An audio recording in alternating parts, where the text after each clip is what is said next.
Joe Hopkins here, and you read the title right, How to Be a Man. And I have a music channel, but I thought I'd talk about this because I've been seeing a lot about it. A lot on the news and online and in blogs, and everybody's talking about how to be a man, what it means to be a man, what's happening to men in the world today. And yeah, there are a lot of societal changes, but something that hasn't changed, and it's kind of what I wanted to weigh my opinion in on, is how to actually be a man, right? And I think that's the wrong thing people are asking. They should be asking how to be a good person.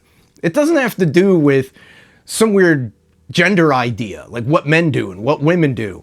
I mean, women these days in our society are rethinking what it means to be a woman. They have been for a while, you know?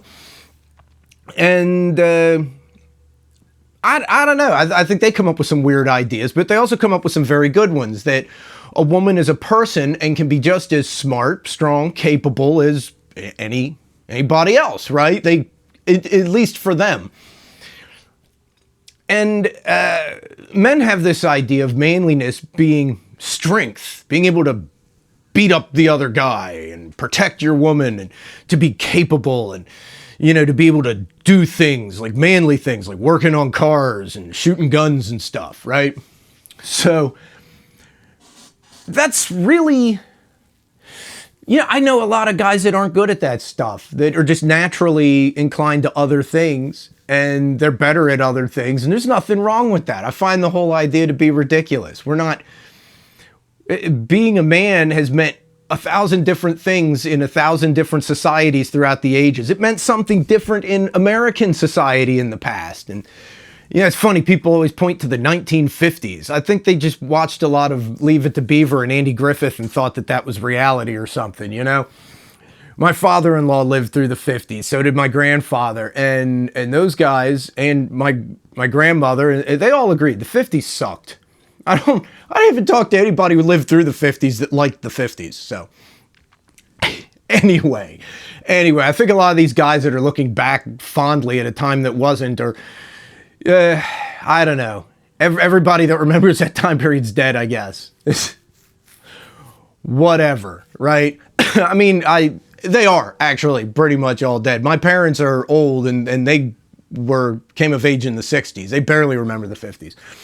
So anyway, there's that, but what it means to be a man is to just be a good person, just like you would if you were a woman. A woman, all of us should be trying to be better people. Everybody can get stronger than they are. Everybody can get stronger, can be more capable, can learn things, and those are good things to do.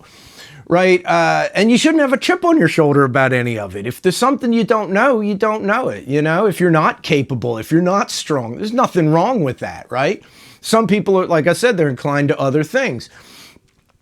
I got into all the manly stuff. I did martial arts and boxing. I learned to shoot and hunt, and I could work on cars, and I could fix stuff around the house, and I'm rather mechanically inclined. And I could do all the, like, manly stuff, and it doesn't make you more of a man. And I wasn't trying to be more of a man. It's just stuff I like to do. I still like to work out. I can tell you, plus, for all those guys out there that have this alpha male idea, there is no alpha anything. That's dumb. You're fooling yourselves. And the ones who yell the most about it are probably the furthest from being the alpha that they imagine.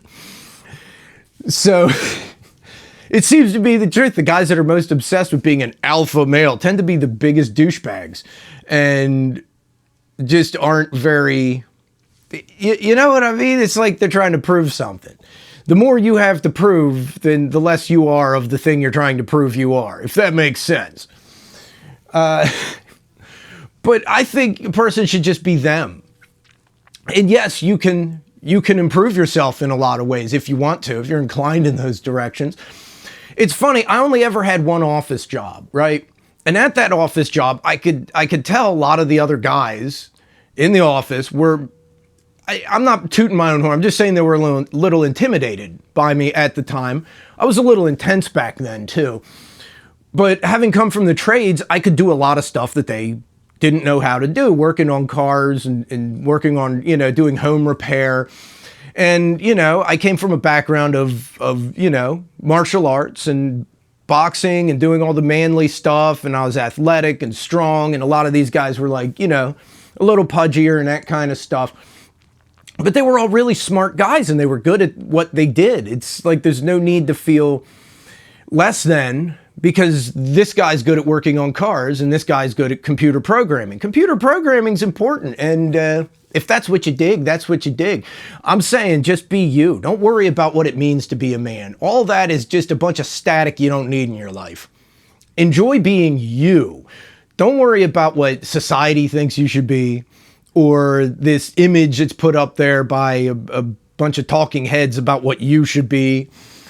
And just be the best you can be. That sounds very Mr. Rogers, but it's true. Be the best you that you can be. And to hell with where that fits in a societal idea. Ideas change anyway. You know, it's kind of funny how that happens. I think my grandfather was probably in that image of the tough guy, was like the manliest man that ever was. You know, I really looked up to him. I think that's why I got into all that stuff. He was you know, he raced motorcycles. He did professional wrestling, like before WWE, back in the 50s. He was a bodybuilder. He, you know, worked in the trades. He fought in the war. He did all that stuff. He was like the manliest dude in the world. And it wasn't seen as a great thing to be that at that time. You know what I mean? The dude that was a tough guy covered in tattoos was kind of on the outside. And then lo and behold, by the 90s, like it's being seen better. And now he would be held up as the pinnacle of manliness, you know? That wasn't, dude, he was seen as a rabble-rousing, troublemaking piece of shit back then. But he was a great guy. He was really cool, you know? Rock and roll before rock and roll, you know? But societal ideas change, you know what I mean? They do. I don't know. Right now, it's the outdoorsy, you know, martial arts tough guy that's the pinnacle of manliness. Who knows what it'll be tomorrow, right? It was the suit-wearing stockbroker in the 80s. You know, that was manly, making that money, you know? So, who knows? Things change. Be the best you could be. Maybe in 10 years, you'll be seen as the manliest guy in town. It's hard to say. People forget that things change, but they do. Anyway, those are my thoughts. Those are my thoughts on those things. And yeah, I'll leave it at that. And man, shoot me a comment. What do you think? How can you be a man? All right, anyway, I love you guys. I'll see you in the next video. Peace out, baby. Bye-bye.